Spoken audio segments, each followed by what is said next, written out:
Amy. We're going to first go ahead and do just a little bit of an overview of the paper, recognizing that this week has been a long 12 years, and it's possible you didn't have the chance to read the paper before coming here, or maybe need a bit of a refresher. So we're just going to do a quick overview, and then really most of the presentation, or most of this, will be a discussion, hopefully between all of us. So let me go ahead and share screen. And I'll do the usual. Can you all see this? Excellent. I've said that way too many times. Okay. Before we get started, I would like to acknowledge that WSU Pullman, where this work was done and where I know many of you are affiliated, is located on the ancestral homelands of the Palouse people and on the ceded lands of the Nimipu or Nez Perce tribe. And Heritage University, where I'm currently at, is located on the reservation and land of the Yakama Nation. And I would just encourage you to think about the ways in which colonization has framed your teaching and how we can work to decolonize that knowledge. And it's with that framing that we'll talk about some research. So spoiler alert, syllabi are not typically very interesting. They're definitely not as interesting as your favorite Netflix show or the Netflix show that your students have on in the background when they're trying to read your syllabus. This probably is not a surprise for many of us. We were interested in specifically the idea of syllabi because we all know that student retention is critical. This is not a new problem, but I would argue is possibly becoming more important. And it's becoming even more critical in these time of COVID when we're trying to support students when life is difficult. While many factors are related to student retention, a lot of these are outside of the control of faculty or really universities broadly. So we know that the number of hours a student works is related to retention. Faculty members can't really do much about that. Friendships, unless you're like weirdly setting your students up with friendship dates, like you can't really do much about that. But one factor that is in the control of faculty is the quality of faculty-student relationships. So this is one factor that a faculty member, or really even a staff member who's in a relationship with a student, that's something that can be controlled. The syllabus, we believe, was a possible in for developing these kinds of relationships. Syllabi are present in all classes, or at least they're supposed to be, and students are constantly going to have to be exposed to a syllabus, right? It's also the first thing that students typically are going to know about you as a faculty member or about your class, right? Possibly even before they meet you, they might pull up the syllabus, maybe to find what textbook they're buying, what class, or what classroom they're in, whatever. Yep, just said that.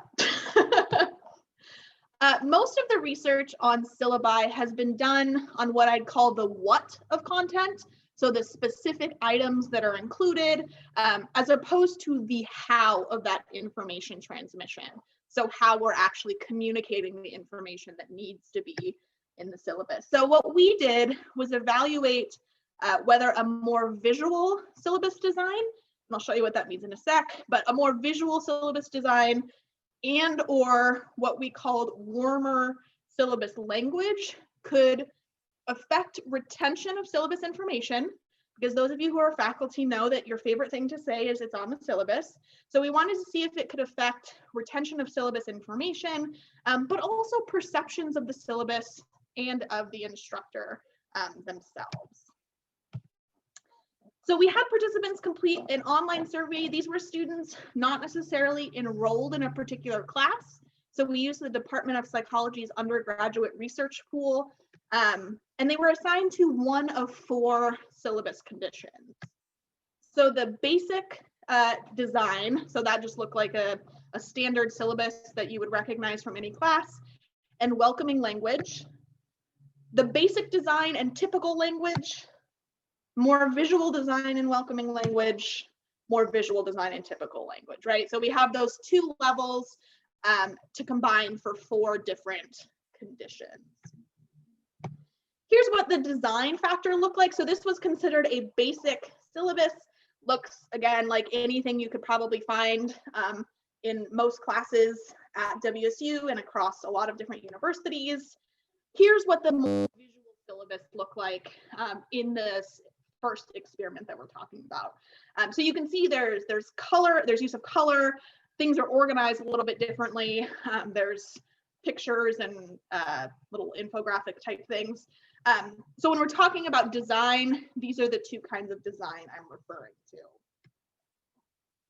In terms of what the students did, they first saw the syllabus, whichever syllabus they'd been assigned, for 5 minutes. We then gave them a set of questions where they did not have access to the syllabus. So we asked them questions like, what time was this class at? How many exams were there? Things that should have been fairly easy for them to pick up on if they'd been paying attention. We then gave them a set of questions that we called full access questions. So things that were a little bit more in depth that really relied on their ability to find particular things in the syllabus. So for instance, what time do exams take place? What is the policy about plagiarism? So things that we wouldn't necessarily anticipate them to be able to memorize, but that we would hope that the syllabus would guide them in order to be able to find it.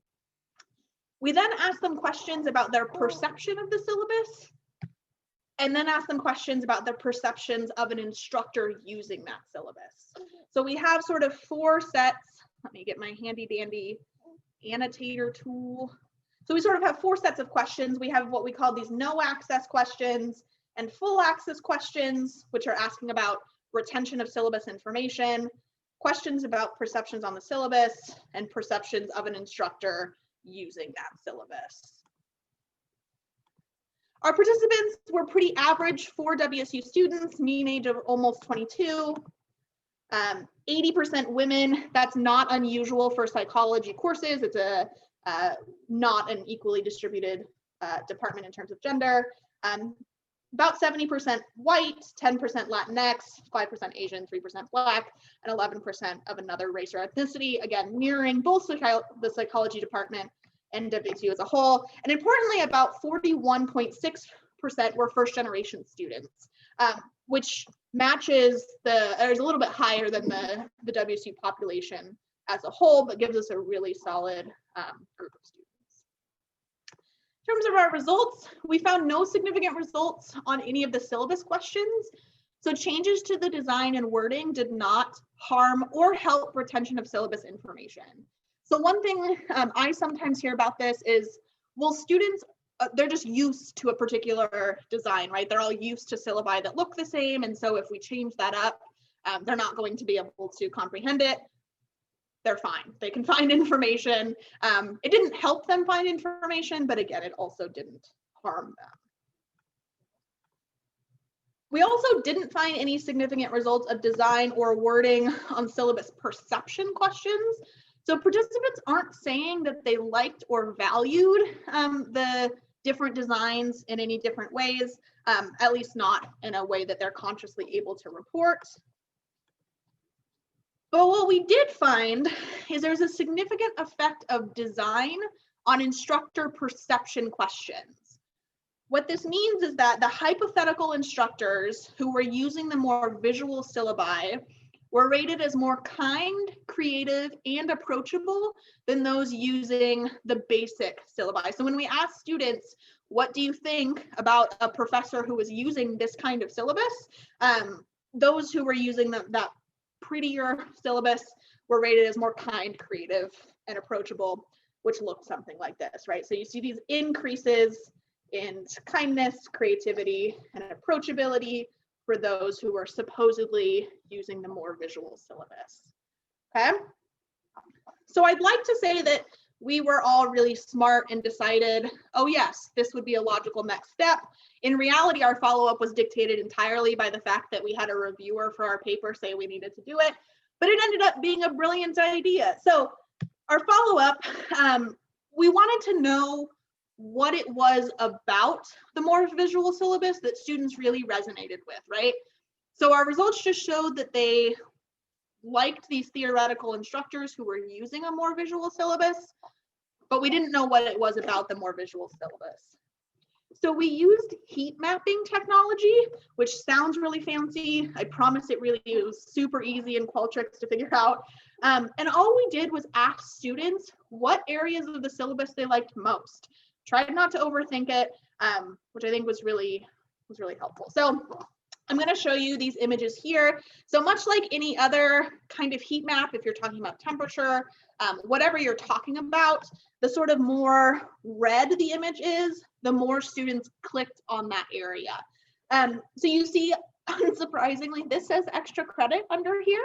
So perhaps it's not surprising that that's clicked on a lot. But we also see students liking this sort of welcome to the class that isn't boring, I'd say. They like the land acknowledgement. They liked a couple of specific sentences in here. On page 2, I think this is one of the more informative pages.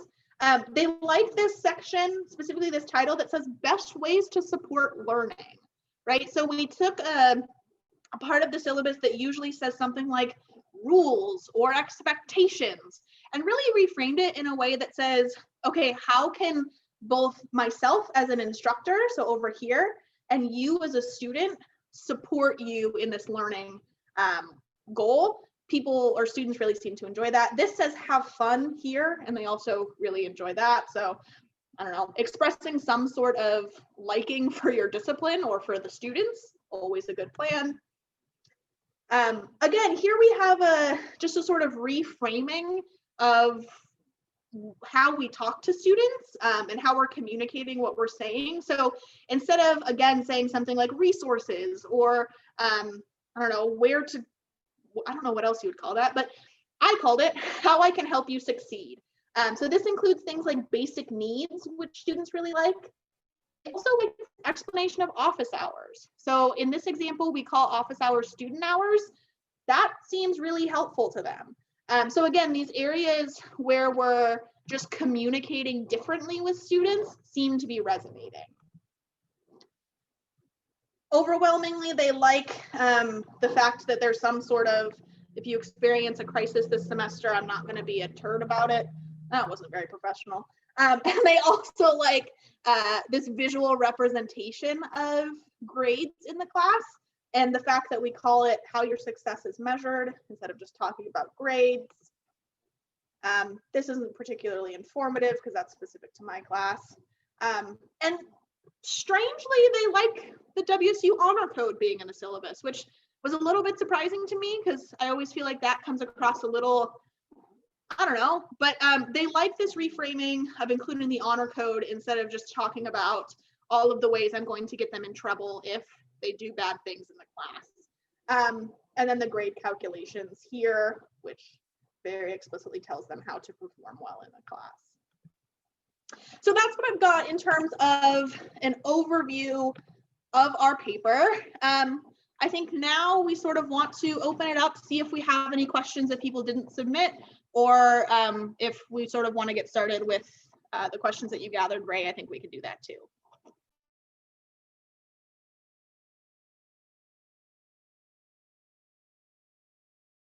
Wait, so can we ask a question? Yeah, go for it. Okay, so let me start my video. So my name is Dr. Cruz. I am coming in from Texas, but WSU alum. I have a quick question. I read your study. I'm also an editor for Sage Publications for the Journal of Hispanic Higher Education.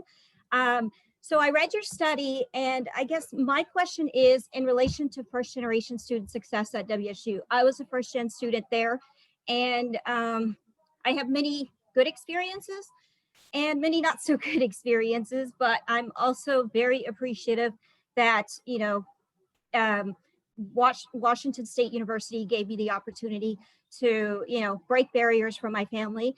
I'm originally from Sunnyside, so definitely that's a big, you know, that was a big break for our family. But I guess in regards to first generation student success, I get it. You know, the faculty syllabi could be somewhat impactful in terms of faculty.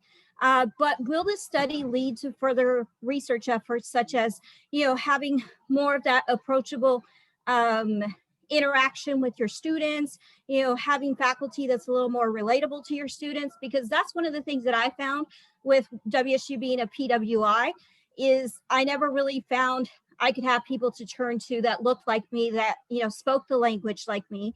And obviously, just having some more empathy. While I had faculty that were very empathetic to, here I have this teenage mom out of Sunnyside, Washington, and she's trying her best. But then I had faculty that, when I was there in class pregnant, they were like, you have to finish your exam. So definitely, how are we going to be more empathetic to our first generation students, and also understanding the struggle, understanding where they're coming from, and also is there some kind of research study that WSU is doing in terms of microaggressions? Because I cannot tell you, how many I came across. And I'm not saying that, it was all a negative experience, but what I am saying is we can always be better. And, when I look back and I do a lot of research now, I always think about, I do a lot of first generation student success research, especially when it comes to mentoring and different things like that. So definitely, how are we, getting these students to really self-advocate and learn that when we do hear these microaggressions, when I went to WSU, I didn't even know I could question some of the stuff that I was hearing. So definitely teaching some of these students at WSU, you are first gen, you are from, Central Washington, you are from these different areas, but you do have a voice, and here's how you can go about it. So I guess, is your study going to lead up to other studies, to kind of help WSU take other accountability measures within the institution?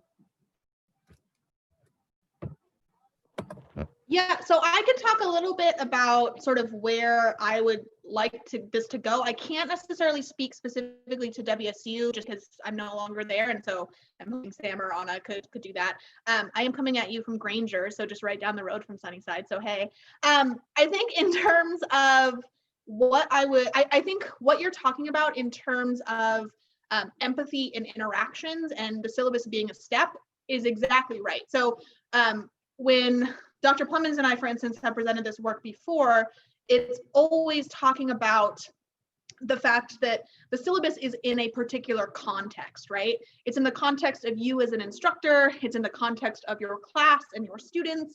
And so you can give a very nice, pretty syllabus, and if you are a jerk in class, none of it's going to matter, right? And so this has to be a doorway that you can open so that when a student is looking at the syllabus a week before the semester starts, they see this and say, maybe this is someone I can talk to. That has to be paired with you being an empathetic person when they go to talk to you. And so I definitely don't think that this is any sort of end all be all. I think it's a way to open doors to relationships that then still have to be developed in the in-person and in-class context. So I guess that's what I'd say about the specifics of what we're finding here in terms of what that means for relationship building later, if that makes sense. And in terms of your syllabi study that you did you take into consideration any kind of ethnic factors, such as, as a Latina, as Latinos, we, when it comes to learning, obviously it's very different. And so definitely when it comes to reading some of this material, even if it's just a faculty syllabi, that's something that we have embedded within our mentoring program, is just how to read a syllabi, how to fully understand it. Was that something that you touched upon, or you plan to touch upon? So we did look at, so we asked for racial ethnic backgrounds. We didn't find any differences in results based on those, so that they were considered.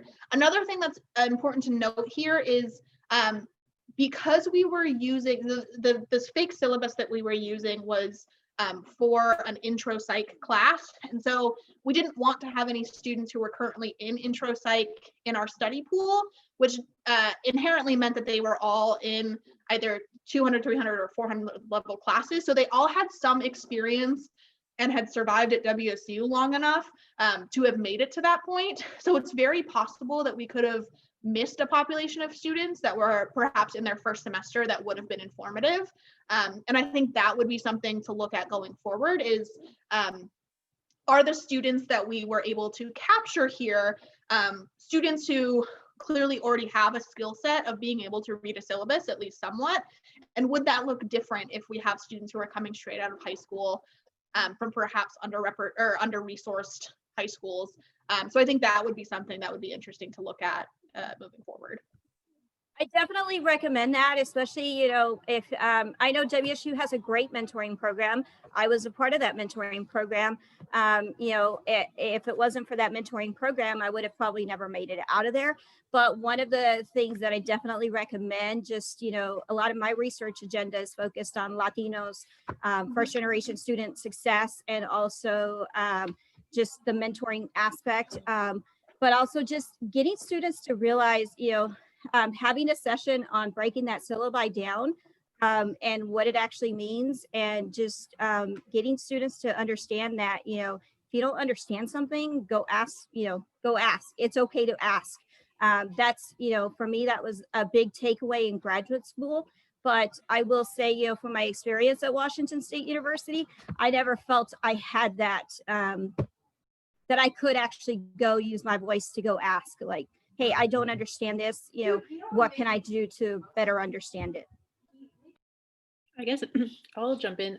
Thank you, Dr. Cruz, for making the time to be here today, and thank you also for sharing your experience. It's a really important one, and I think it's a really common one, right, at our institution and institutions across the country. So I think it's important to talk about.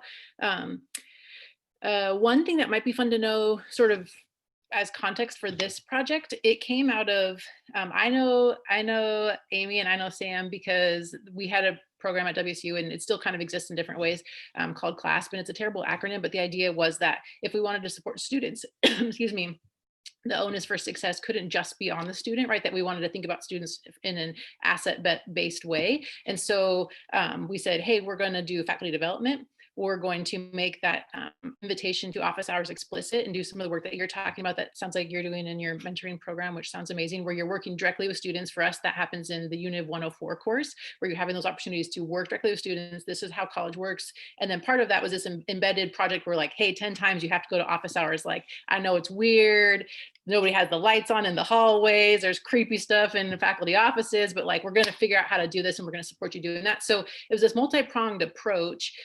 And the faculty development part of it is how I ended up in the graduate class that Dr. Swindell would teach with all the instructors of Psych 105. So such a cool opportunity for me to have the chance to go in and say, here's a bunch of new teachers who are teaching introductory courses, which we know that first year retention is huge, right? And so it was so much fun and so exciting to have a chance to be with new teachers and talk about all these things that we're discussing here. And so this study is what sort of happened as Dr. Nusbaum, as a grad student, said, hey, I think I want to teach a certain way, or I want to explore how I can do these cool things. And so this study, the paper is really interesting, but the papers are also in this bigger context of some programmatic things that we were tackling there, and that I think that we continue to tackle as an institution in lots of different, in a very like in connected ways, sometimes in silos, but all the things you're describing are hugely important. And I know there's a lot of familiar faces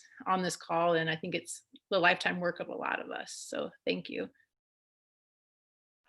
I enjoyed reading the piece. As I mentioned, I'm also an editor, so I think it's well written.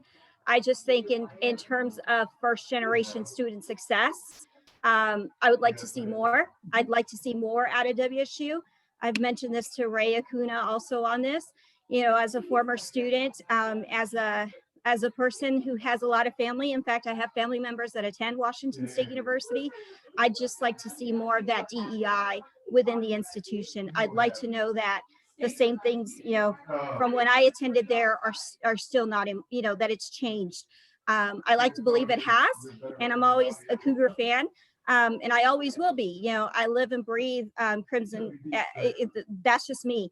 But I definitely think that when it comes to first generation student success, there needs to be more intentional efforts in terms of faculty, in terms of everything else. and just learning about your student populations, even if, you know, WSU is a PWI and the Latino population there at WSU is small, but it just, you know, we need to hone in on some of these small populations and really take a minute to understand where they're coming from, understand that, you know, we all come from different walks of life. And, you know, there are different ways to engage students on these campuses and get them to persist and increase your retention rate. I'll just Amy? add one Oh, go one for it. thing, sorry, Ray, and then maybe we can move on to another question, but just that Dr. Cruz may be interested in this or others here. In addition to the class program that Anna mentioned that we are hoping to continue in sort of a slightly different format moving forward, we also have a faculty development program that is built around brief behavioral interventions in the classroom that in fact are evidence-based, and we know support student success broadly, but also disproportionately support the success of first generation and underrepresented minority students. And those are interventions around things like social belonging and value-based decision-making, mindfulness and growth mindset. And so there's a faculty development program called LIFT where faculty go through training in the spring around those interventions. They then have the opportunity to modify their courses, including those interventions, and then implement in the fall. And they're paired up with other fellows in that program to do peer observation. So I think that that's another place where efforts around, as Dr. Plemons said, about having faculty see their role in this success, and that it's not, as we said, all on students. It's about what we do too, and the ways that we can support them. So just add that. Do other folks have any other questions? We're happy to also just go over the questions that were submitted prior to. Yeah, Ray, we had one come in the chat. Yeah. Okay, so for those of you who don't have the chat pulled up, so John, our Tim, who I think is my homie from Twitter, said, I'm teaching at a state university in rural Arkansas. Many of my students are first gen, so I see the issues you're discussing. I and one of my colleagues are going to try implementing your visual design next semester. My question is, how do you get students to read the syllabus in the first place, let alone before the semester starts? And then some other information. Great question. So I, at least on day one in my classes, I have students annotate the syllabus together. There are some free options for this. And in fact, it's probably a little bit simpler if you're online due to COVID, but Perusal is one of them that I use. And all I do is upload a PDF of the syllabus. And then I say, okay, we're gonna take 20 minutes or whatever, we're gonna read it. You have to ask me at least one question. So as you're reading, tell me one thing that's confusing to you. Do you not understand how the exams are gonna go? Are you confused about how to turn in late work? So I basically force them to read it all in one space and get questions answered. I think what that does for the visual design is they see it on that first day, and even if they don't sort of take anything away from it, there's something in their brain that says, oh, I can navigate that thing, right? Like I'm not going to have to pour through 20 pages of just text. If I need to go back to that, it's going to be simple, because I don't necessarily need them to memorize my syllabus. I need them to be able to find things in it. And so I just really make sure that in class, they've at least laid eyes on it, so they know that they can easily go back to it. This is probably too obvious of a thing to say, but I think, you know, for students, a lot of times the syllabus feels like an iTunes agreement, right? You just like, thank you, you know, recycle, whatever. And so, yeah, to Amy's point, to the extent that the document's usable, there's hopefully a higher chance of use. But then I think that it's also on me as the instructor to model that use. So when students ask me a question, I'm like, I don't know, what does it say in the syllabus? Like I worked really hard this summer or over Christmas to design something good. And maybe I'm the only faculty member here who doesn't necessarily remember. I mean, like I have to look at it, right? Like how much was that assignment? What are we doing next? Like I have to reference it. And so modeling it as a reference tool and like politely not answering questions related to what's in it and just redirecting, I think has been somewhat useful, if not elementary, in the classes that I teach.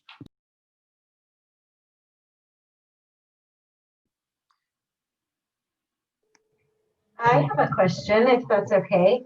I know there's other questions coming in, but I wonder if the things you learned about first impressions that students get from the syllabus, is it equally true for online course design?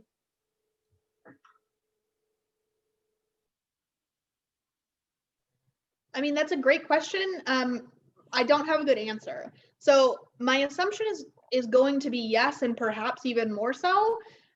So like I noted in an earlier answer, we often talk about the syllabus as being part of a context, right? So it's the syllabus plus how you greet them on day one, plus how you interact with them the first time you actually speak to them, right? It's all of those things. For an online class, the syllabus might bear even more of that weight, because depending on whether your class is synchronous or asynchronous or whatever else they're doing in the class, the syllabus might be the first thing they see from you for a longer period of time, right? Maybe they don't have anything due until week 2 of the class, and the class is asynchronous. And so while I don't have the data to back this up, my sort of gut reaction would be that the syllabus might be even more critical in establishing those relationships online. In my online class, the syllabus is a lot shorter than it is in an in-person class, because the class components are kind of scattered all over the place. There's a lot of clicking to find the different aspects. But I really appreciate this talk. It's made me think about how to add more visual elements to that, and not just text. There's a lot of text to read through.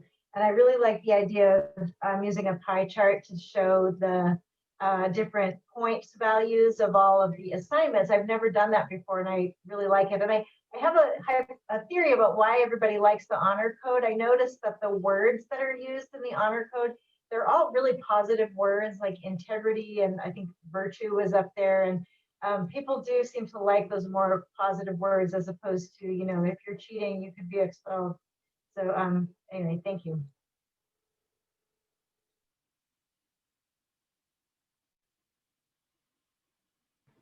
Adam, would you like to ask your question out loud, or would you like me to read it for you? All right, I'll read it for Adam. Adam says, thank you for sharing your work with us today. First-gen students disproportionately interact with the Center for Community Standards regarding reported academic integrity issues. You mentioned that students indicated the honor statement as something they enjoyed about the visual syllabus.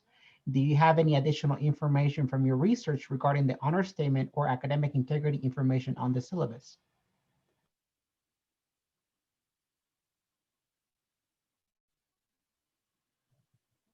So the answer is no, we don't have any additional research, though I think that that's really interesting. So having moved to Heritage now, there do seem to definitely be cultural differences in terms of like what one might consider to be cheating or plagiarism versus what one might consider to be something that's a totally fine thing to do because you're showing that you thought this person was really smart and you wanted to use their work, right? So we don't have, at least not in this project, we don't have any research pointing to that, but I think that would be a really interesting thing to investigate.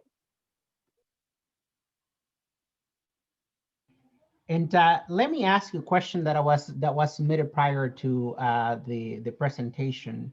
One of the attendees asked that, are you concerned with the implication that style is more important than substance in these perceptions, and how that may translate to other aspects of student-faculty interaction? Go for it, Anna. Thanks, Ray. Ray, I'm so glad that you brought that question up. We saw that one ahead of time, and I'm just really grateful to whoever asked it, because it got me thinking last night, and I was chewing on this one all night and on a run this morning, and I love it because it helped me articulate. I had an immediate reaction, and then I had to unpack it, and I think that, and perhaps, I mean, if I'm understanding correctly, I'm thinking that this issue of style versus substance, for me, hold on, I wrote these things down. Style can be substantive, and I actually would say that style can be substance. And if it doesn't look like that, I think it's because we don't yet have the language to see what's happening there, right? In the same way that I'm, you know, as somebody who didn't study fine arts, I go to a museum, I might think about the pieces of art that I'm seeing at a shallow level of like style, right? Because I don't have the language to really see what's going on, but what's happening in those works of art is absolutely substantive. Like the style is the substance. And I think for me, this connects really with a lot thinking this year, or not, I mean, not this year, just as I've explored decolonial pedagogies and thinking a lot about my own racial identity and how that fits into history. Man, there's a lot of things that I previously understood to be neutral that aren't, right? And so substance is never, it doesn't exist in some like on its own. It's always packaged, right? There's no neutrality with substance. So it always has a style. So when we see it and don't recognize the style, it's probably because it's familiar to us. So it doesn't, we don't get a style alert, right? But I was like, oh, this question's great. So when I'm thinking about these issues of maybe what the person who asked the question thought was style, they're research-based, they're pedagogically informed. So it looks this, you know, you have syllabus A, syllabus B, but I don't think it's about style. I think it's about making things explicit or packages things differently. And part of that is, I think for me, this ongoing project of centering the first gen student, right? And so instead of thinking like I have my normal student or my default student and then also first gen, I'm like, forget that. Like when you look at the stats, first gen student is the centered student, I hope, in my classroom. I designed for that student and it's going to be fine for everybody else. There's nothing there that's going to hurt anybody else, but centering the first gen student means I'm going to do things differently on purpose. And so I don't know, I'll mute and see who jumps in on that one. Well, I'm just gonna, so Adam also posted something about universal design in the chat. And I think that's really what you're getting at, Anna, using different language, is this idea that if we make things easier, if we do things such that first gen students can understand them, we actually do things such that all students can understand them, right? If we use principles of universal design to inform, you know, to use subtitles, which I usually use when I'm teaching in class, that helps my hard of hearing students, but it also helps all sorts of students, right? Adam specifically asked about accessibility features. I do want to note, I designed all of these PowerPoints or all of these syllabi in PowerPoint, which actually makes accessibility really easy. So you basically, similar to how you would set the order for your animations on your slides, you set the order for screen reader reading.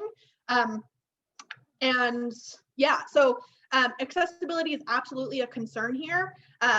Just make sure you're using the right tools. And I will note, just because that came up, if any of you are interested in using these kinds of designs, but the actual design part is a little bit scary, I have templates that I keep freely accessible online. And so if you shoot Ray an email, he can forward that to me, or you can find me online, and I would be happy to share that link as well. And I would like to ask, oh, go for it. I had a question. So in terms of your participants, I know that they were recruited from your human subjects research pool. How is that derived? And then also, can you define for me what exactly do you mean by continuing generation college students? So I know that you had a very big imbalance with first gen in comparison to everything else, but how would you define continuing generation college students?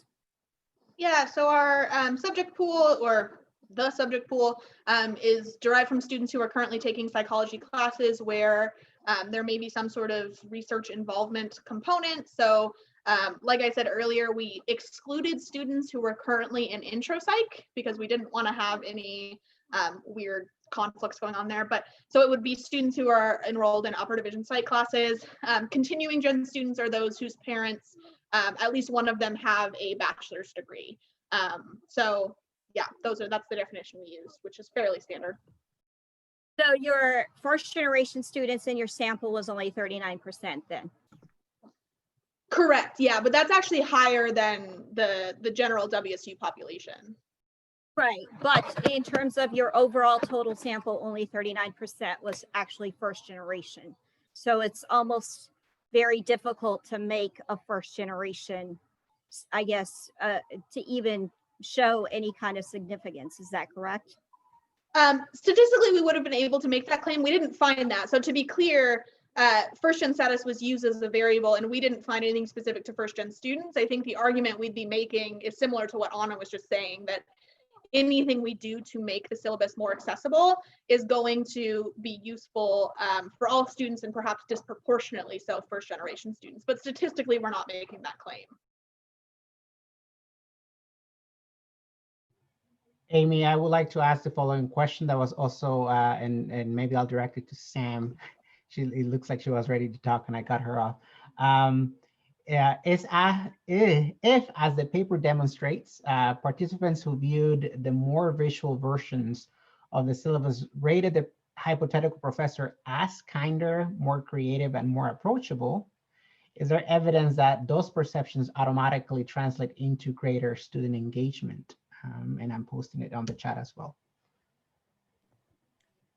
There isn't in this paper specifically, and I think that would be a really interesting follow-up question if to try to get at. But the rationale of the paper was that we do know that there is evidence suggesting that, you know, things like faculty immediacy behaviors like smiling and calling names, and these behaviors that strengthen the faculty student relationship, in fact, are predictors of better persistence and success. And so we were really using that as the jumping off point for saying, you know, as Amy said, if the syllabus is the in, where it's sort of the first opportunity to set the stage for building that relationship, and we can in fact use that to strengthen those relationships, that we thought by extension we would ultimately be impacting the long-term or larger issue of academic success.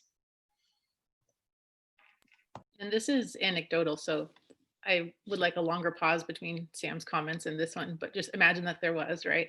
I noticed as an instructor, when I started to be more intentional about some of the practices that we're discussing here and a bunch of others, right, as well, that kindness was coming up as a term that was being used in my teacher evaluations.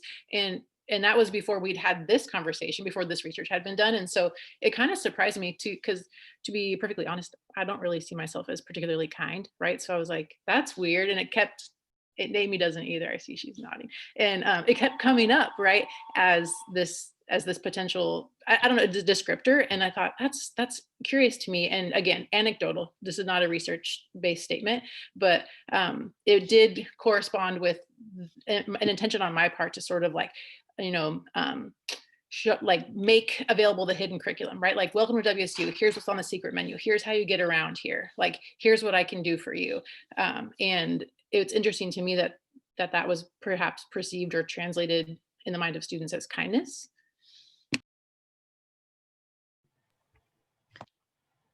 If I could just actually go back to the question before too, and about the visual versus, are we concerned that it's this sort of style over content? And I guess I'll just say that I'm not entirely convinced that the wording isn't important. I mean, I know that we didn't find that in experiment 1, but in experiment 2, where you have both the more visual and more welcoming format, where students are doing the heat seeking, a lot of those hotspots are in fact on wording. And so I just question whether, you know, we just didn't have a sensitive enough manipulation in order to pick up what was happening with wording.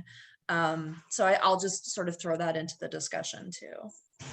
Yeah, I think there's definitely something there. I think there might be something unique about like the wording that's being used when it's being like when your attention is being drawn to it by the design. Because, you know, you could be, as I was laughing at you, Anna, because I think you're a very kind person, but I think you can be saying super kind things, and if students can't dig through the 10 pages of text to find those things, it really doesn't matter, right? And so I think there's, you know, we didn't find an interaction here, but I think there are ways like to draw attention to the things you want students to to glean from that syllabus.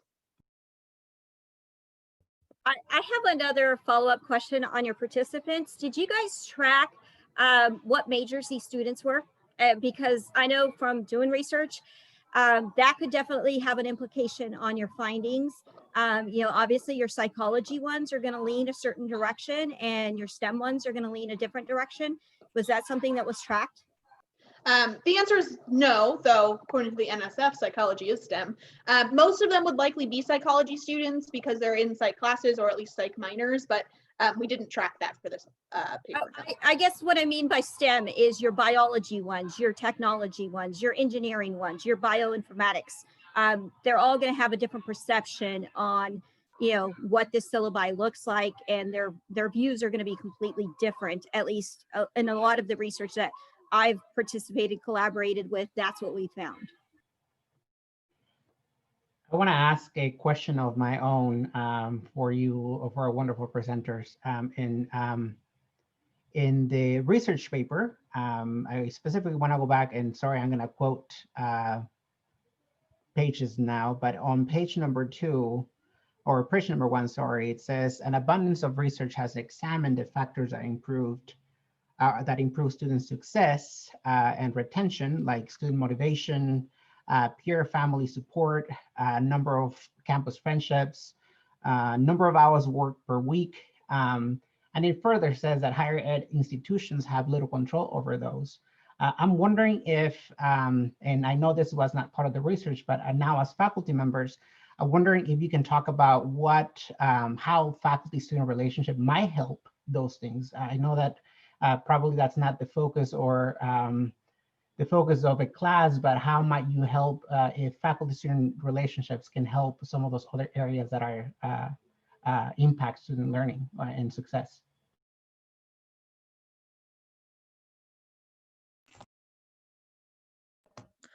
I guess one way that I think about it in terms of,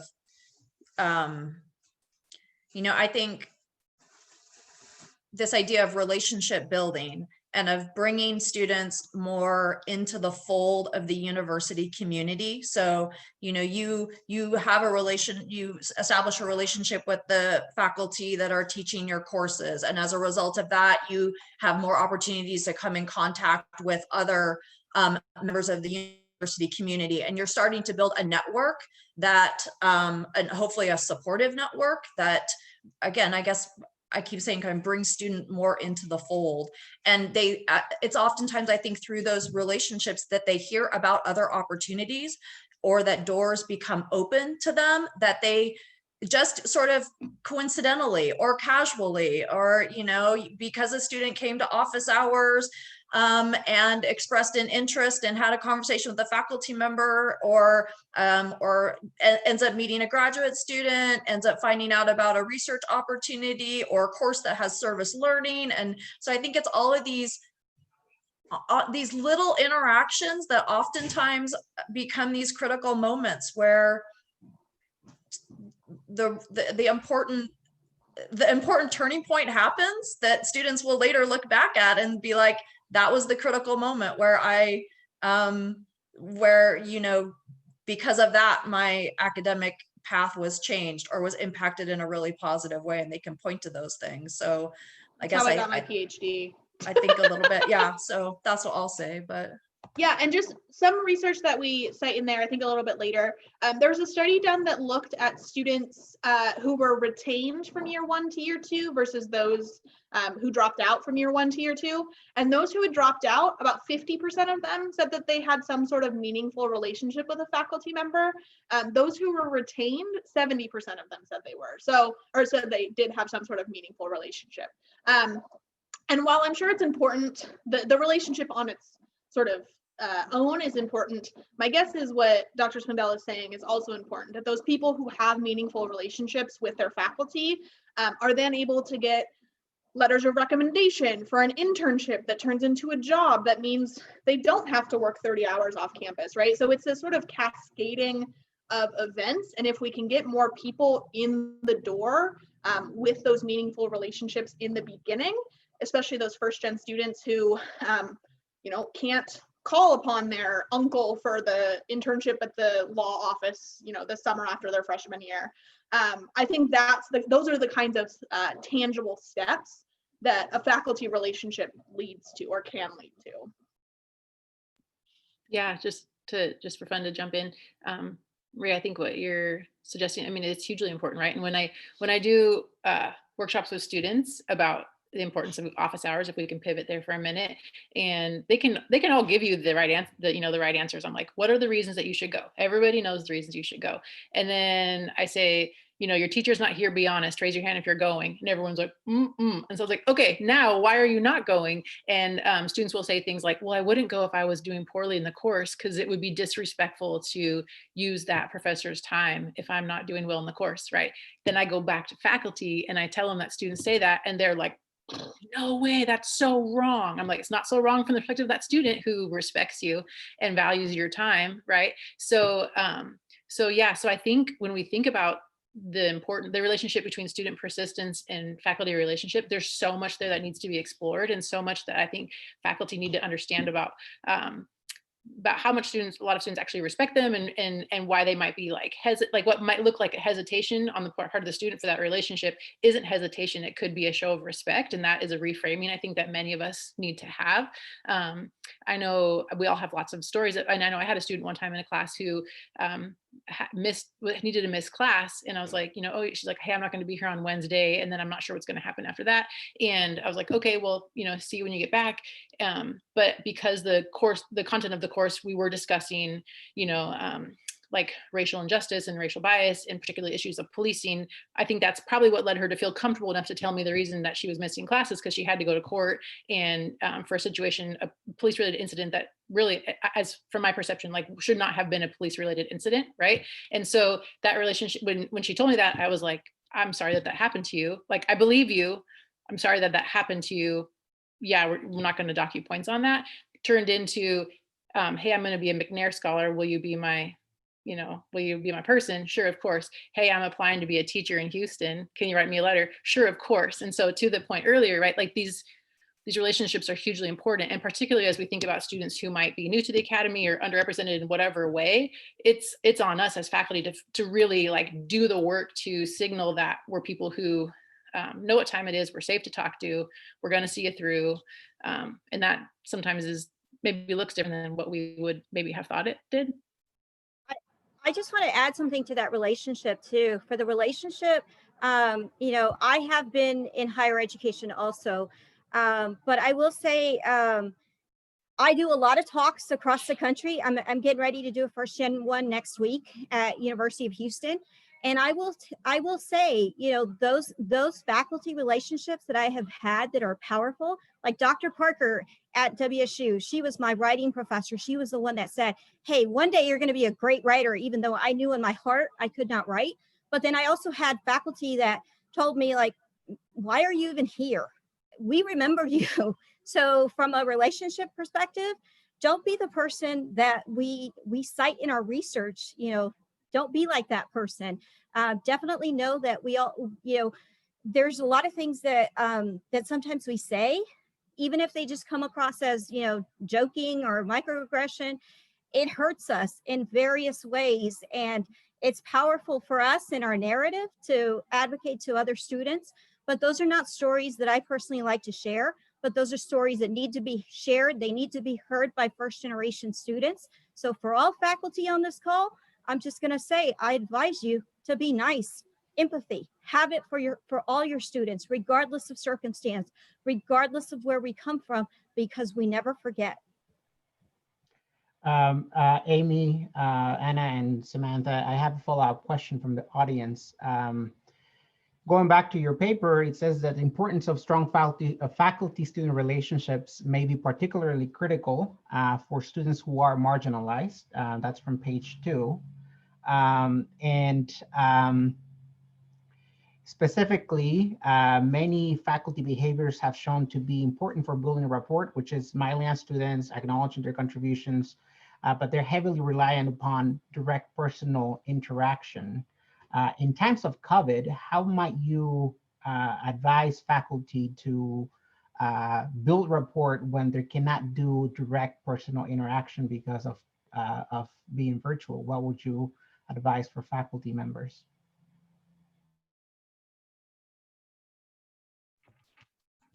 I do think that this is one of the reasons why we're stressing the need for synchronous opportunities in courses, but being mindful of building in flexibility too. I think when we think of interactions, they could be virtual interactions, but I think that what we're just saying is that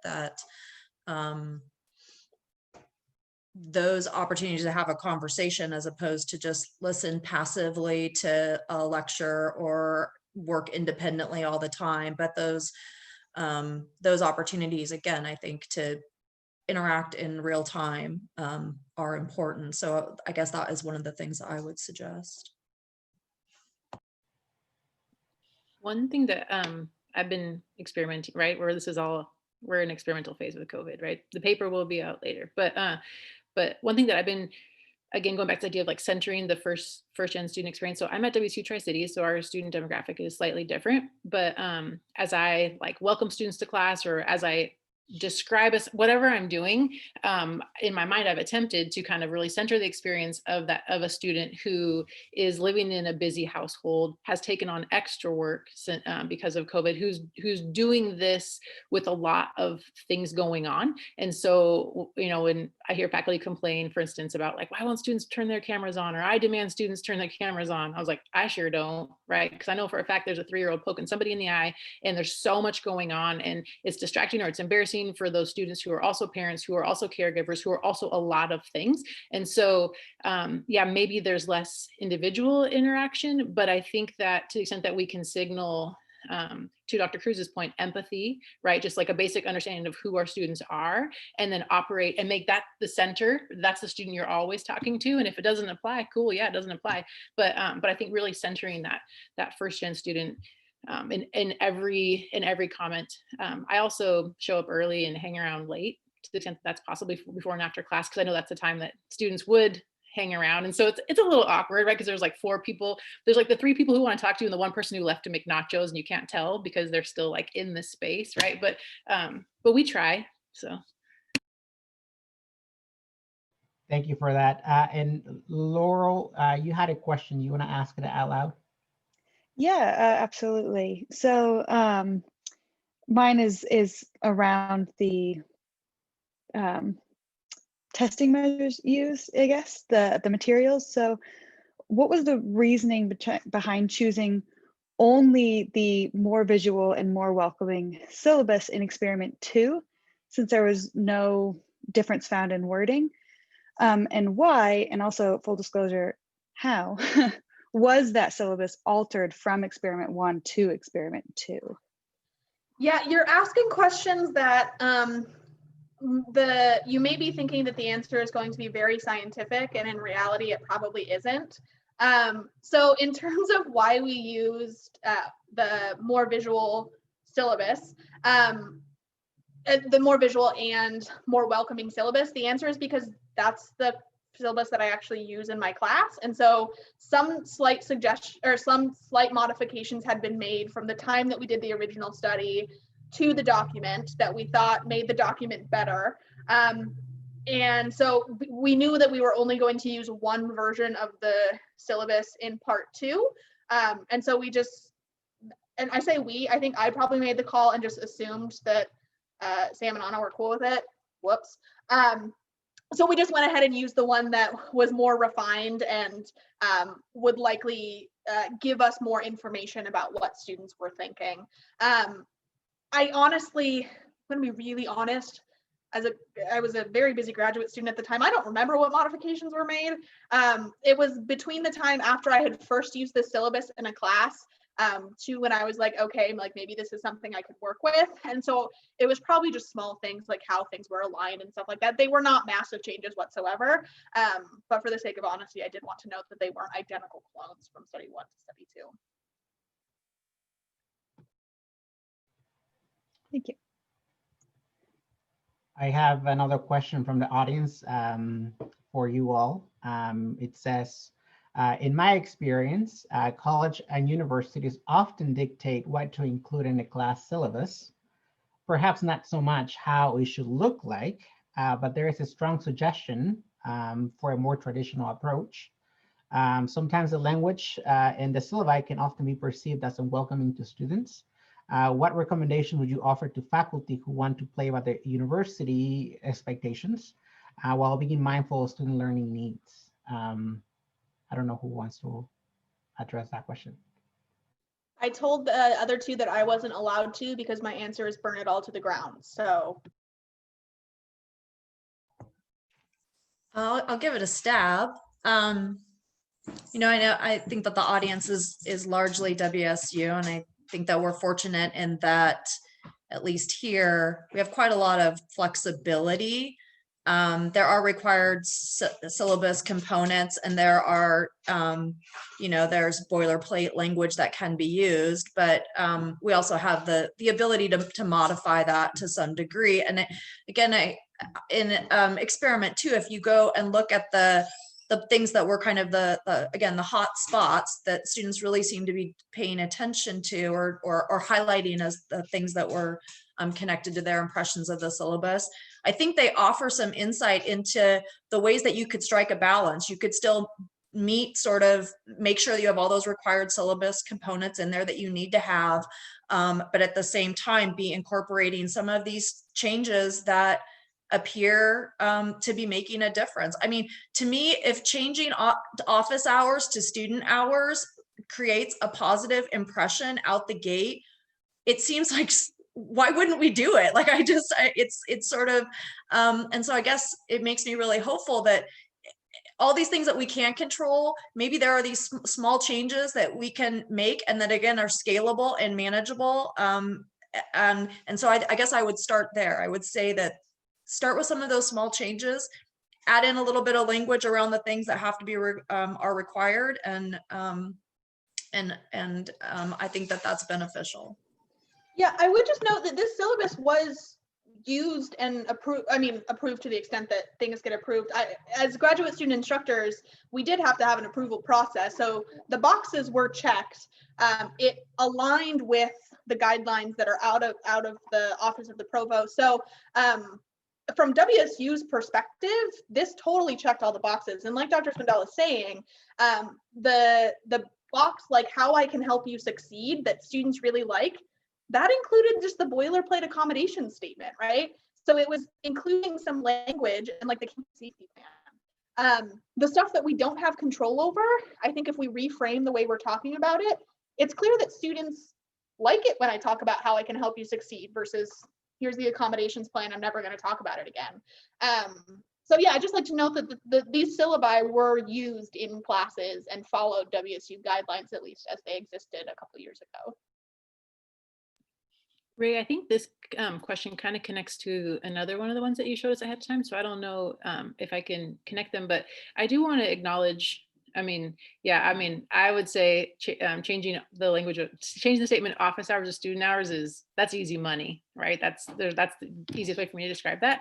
But I do want to be sensitive to the fact that there might be good reasons why folks, I don't know if you can say this at the end of a presentation, there might be really good reasons why folks do none of these things. And I just want to be dead serious in my sensitivity to that, right? Like a pre-tenure person, a person of color, a person who's in a gender minority, like there might be reasons where someone says, yeah, that looks cool, but my situation is too like tenuous for me to think about tackling this right now. And so all of this particular research it comes part and parcel with just, general things that faculty can do to make their classes more inclusive. And so if an official university document, if this isn't the place, this isn't the inroads for you, there's lots of other ways to do this work.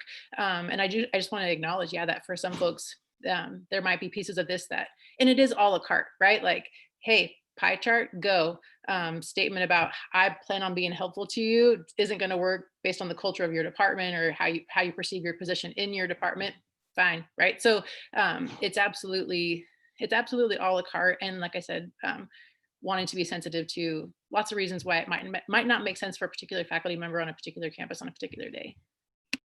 I have a quick question on your syllabi. I've been in Texas for 10 plus years. Are you all not required to put a grievance policy on your syllabi? I don't know what that is, so no.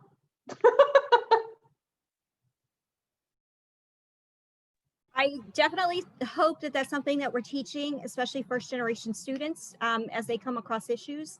They can file a grievance, they can go to the provost, they can go to the dean, you know, anything that they question, they can definitely, they have a voice. We are approaching our 4:15 deadline and want to be mindful of everybody's time. So I will ask the final question for Amy, Anna, and Sam. In addition to a syllabus work that you've presented here today, what other general advice would you offer for faculty members to foster academic success, in particular for first-gen students?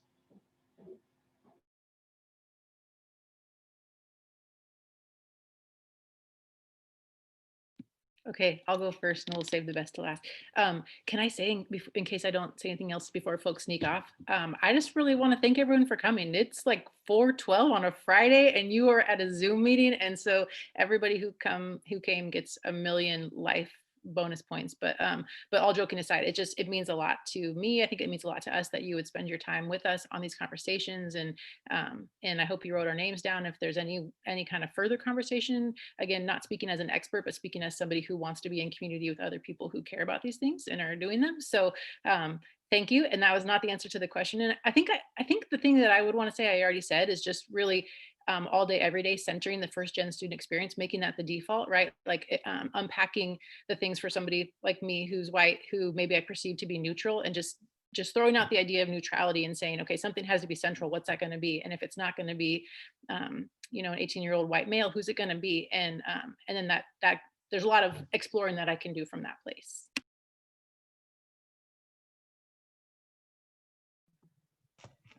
I think Anna always says it the best. That's why I like to work with her. So Yeah, I think for me, it's always working from a place of trusting my students. And that's going to, again, talking about things like universal design, that's going to benefit all of my students, but especially my first gen students. So just not assuming that students are doing things for the wrong reasons, not assuming that students are trying to game the system. First gen students know the system, you can't game the system you don't know. So I think working from that place of trusting students is going to benefit all of your students, but especially first gen students. So start with trust. Oh my gosh, we have honored guests. Can you announce yourselves? Can I call on you guys? What is up? What? Haley, can you guys say who you are and how we know you? I let Haley in from the waiting room. David! Hi, hello everyone. I graduated from WSU how long ago? 2 years ago? Yeah, 2 years ago. You old now, Haley? Yeah, it's crazy. I'm a PhD student at OSU now in health promotion and health behavior. And David? I am a graduate student at the University of Washington in special education and applied behavior analysis. I know I'm not supposed to have favorite students, but Well, it was good to see you, Haley and David. It's been a while since I last saw you, but I know that you often make a contribution to WSU in previous presentations. So thank you for being here.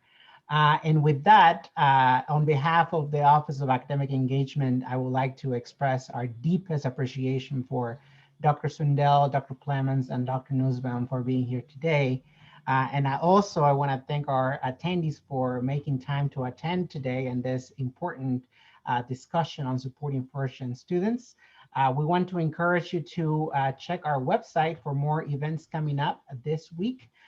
Don't forget to post on social media, engage with us with our WSU OAE channel. And with that, I want to bid you farewell and thank you so much for being here today.